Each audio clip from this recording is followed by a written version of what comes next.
नमस्कार साथियों, natural motivation में आप सभी का स्वागत है। मैं आपके लिए लाई हूँ एक और पौराणिक कथा। पिछली पौराणिक कथा में हमने ये सुना था कि किस प्रकार माता सती के जाने के बाद में पार्वती जी का जन्म हुआ और जिनकी बेहद इच्छा थी कि वे शिव जी से विवाह करें। लेकिन सती माता के जाने के बाद में शिव जी गहरे तप में चले गए और वे इस संसार में पुनः लौटकर आ भी नहीं रहे थे। तब विष्णु जी से मदद मांगी गई। तो ये पौराणिक कथा में हम ये पढ़ेंगे किस प्रकार विष्णु जी ने शिव जी को उनके तप से बाहर निकाला। और इस पौराणिक कथा का शीर्षक है कामदेव। और ये पौराणिक कथा ली गई है सुधा मूर्ति जी की पुस्तक अंडे से निकला आदमी से, जो इस प्रकार है। प्रेम के प्रतीक देवता मन्मथ और देवी रति बहुत खूबसूरत पति पत्नी थे। एक दूसरे के प्रति उनका प्रेम वसंत ऋतु में साफ दिखाई देता था, जब उनके साथी फूल, कलियां, कोयल, तोते, मधुमक्खियां और हरे भरे पेड़ उनके प्रेम के साक्षी बनते हैं। एक दिन मन्मथ के पिता विष्णु ने अपने आवास पर बुलाया और कहा, मैं तुम्हें एक कठिन कार्य सौंपने जा रहा हूं। तुम एकमात्र देवता हो जो भगवान शिव जी को उनके गहन तप से बाहर ला सकते हो। जब तुम ऐसा करोगे तो शिव अपने नेत्र खोलेंगे और खूबसूरत पार्वती जी को देखेंगे। तुम प्रणय के देवता हो, अतः तुम अपने प्रणय तीरों का उपयोग कर शिवजी को पार्वती के प्रेम में डाल सकते हो। मन्मथ ने चौंक कर कहा, पूज्य पिताजी, आप मुझे अग्नि से खेलने को कह रहे हैं। शिव कोई सामान्य देवता नहीं है, वे विनाश के देवता हैं। उनका स्वभाव कितना उग्र है और आप जानते हैं कि वे जब अपना तीसरा नेत्र खोल देंगे तब क्या होगा। जब दक्षायणी हवन कुंड में कूदकर सती हो गई थी, तब क्या आपने उनका तांडव नहीं देखा था? आप भी उनको शांत नहीं कर पाए थे।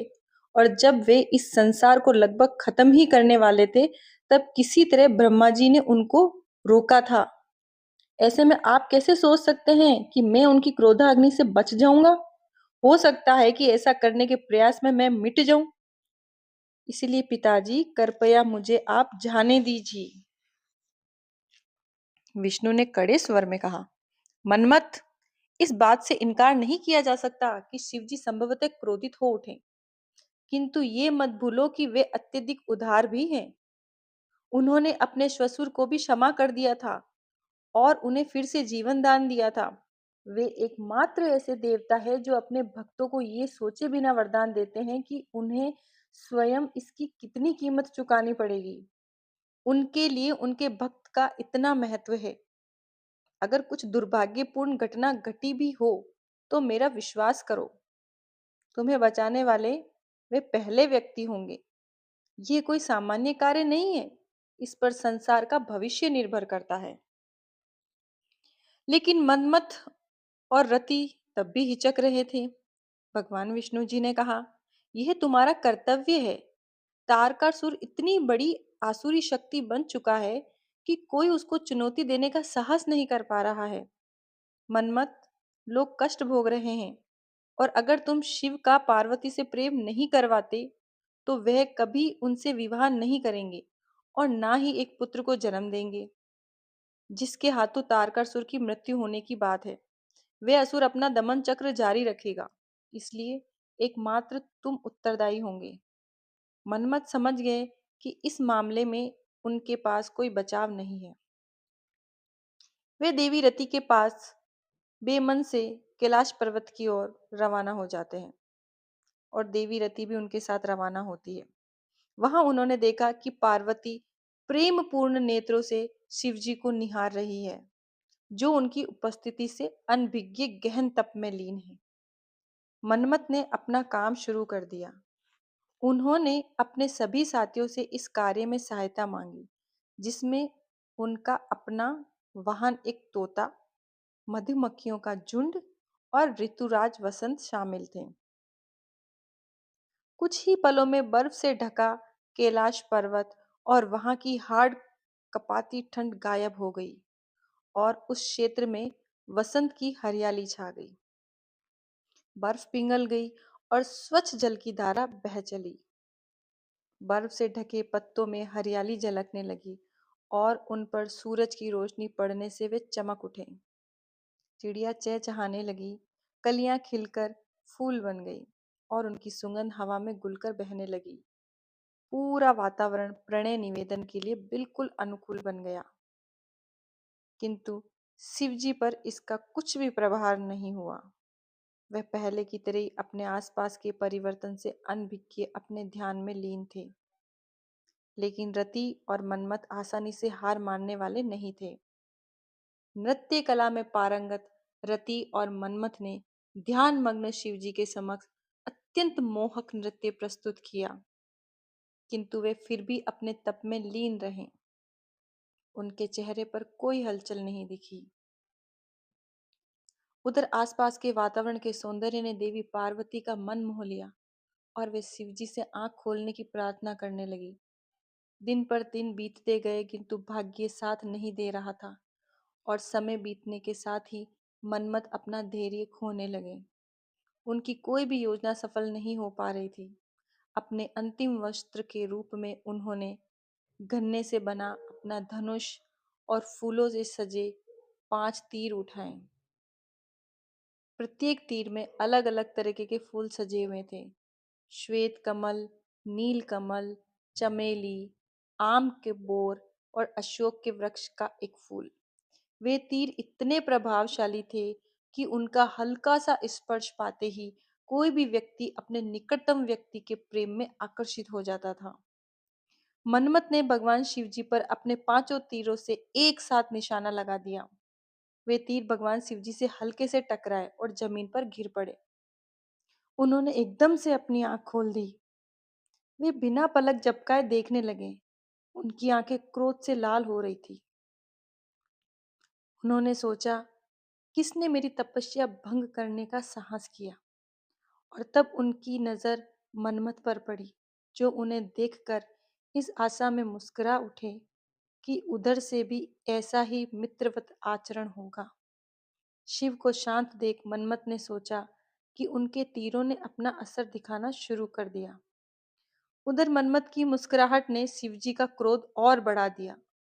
उन्होंने अपना तीसरा नेत्र खोल दिया। कहा जाता है कि वह पहली और अंतिम बार था जब भगवान शिवजी ने अपना तीसरा नेत्र खोला था। मन्मथ देखते ही देखते जलकर राख हो गए। जलते ढेर को देखकर शिवजी का क्रोध शांत हुआ और उन्होंने अपना तीसरा नेत्र बंद कर दिया। इसके बाद में वे खड़े हुए और पार्वती जी या रति पर दृष्टि डाले बिना ही वहां से चले गए। वे ध्यान केंद्रित नहीं कर पाने और फिर से तपस्या नहीं कर पाने से निराश थे। उनका तप बाधित हो गया। सौंदर्य और प्रणय के देवता कामदेव को बिना किसी कारण से अपने प्राण गंवाने पड़े। रति मूर्छित होकर जमीन पर गिर पड़ी। उसने रोते हुए कहा, प्रियतम, हम अलग होने के लिए नहीं बने थे। आपके बिना मैं कैसे जीवित रह सकती हूँ? शिवजी ने मुझे भी क्यों नहीं भस्म कर दिया? पार्वती जी ने रति को सांत्वना देने की भरपूर कोशिश करी। स्वयं उनके मन में भी तरह तरह के भाव आ जा रहे थे। मन्मथ ने उनकी सहायता करते हुए ही अपने प्राण गंवाए थे। इस बात को लेकर वे काफी व्यथित थी।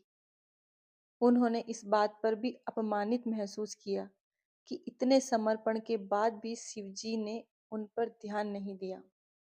उन्होंने निर्णय किया, अब मैं शिवजी के पीछे अपना समय बर्बाद नहीं करूंगी। ऐसा समय आएगा जब वे स्वयं मेरे पास आएंगे। तब तक मैं तपस्या करूंगी। ये निर्णय के बाद वे कैलाश पर्वत छोड़कर चली जाती हैं। निराश और निस्सहाय रति ने भगवान विष्णु जी का स्मरण किया और कहा, पिताश्री, आपने कहा था कि आप हमारी सहायता करेंगे, हमारा मार्गदर्शन करेंगे। हमें आपकी मदद की आवश्यकता है। विष्णु जी तुरंत रति के सम्मुख प्रकट हुए। पूरे घटनाक्रम से स्तब्ध और दुखी विष्णु जी ने कहा, पुत्री, विचलित मत हो। मैं मन्मथ को जीवित करूंगा। हालांकि वह अब मनुष्य की भांति शरीर नहीं धारण कर पाएगा। वे लोगों के विचारों में, उनकी सोच में बने रहेंगे और तुम दोनों कभी अलग नहीं होगे। जो भी प्रेम के बारे में सोचेगा वह तुम्हें और मनमत दोनों को याद रखेगा। वह अब से मनोज कहलाएंगे, ऐसे व्यक्तित्व जो लोगों के विचारों में जीवित रहेगा, अथवा अन अंग जिसका अंग ना हो कहलाएगा।